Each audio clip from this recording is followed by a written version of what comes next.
Karwan assembly నియోజకవర్గంలో special intensive revision నోటీసుల పంపిణీ కొనసాగుతోంది. ఆగస్టు 25న పోలింగ్ స్టేషన్ నంబర్లు 94, 95లను జీహెచ్ఎంసీ కమిషనర్ సందర్శించి నోటీసుల పంపిణీ ప్రక్రియను పరిశీలించారు. ఈ సందర్భంగా బూత్ లెవెల్ అధికారులు, BLO, సూపర్వైజర్లు, AERO, EROలతో కలిసి కమిషనర్ మాట్లాడారు.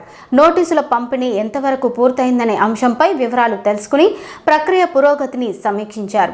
నోటీసులు ఎలాంటి జాప్యం లేకుండా అర్హులైన ఓటర్లకు చేరేలా చర్యలు తీసుకోవాలని అధికారులను ఆదేశించారు.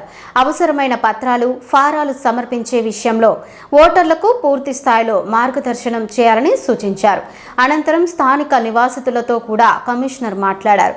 SIR ప్రక్రియ ప్రాధాన్యతను వారికి వివరించారు. నోటీసులో పేర్కొన్న వివరాలను ఓటర్లు జాగ్రత్తగా పరిశీలించాలని, అవసరమైన పత్రాలు, సమాచారాన్ని నిర్దేశిత గడువులోగా సమర్పించాలని కమిషనర్ కోరారు.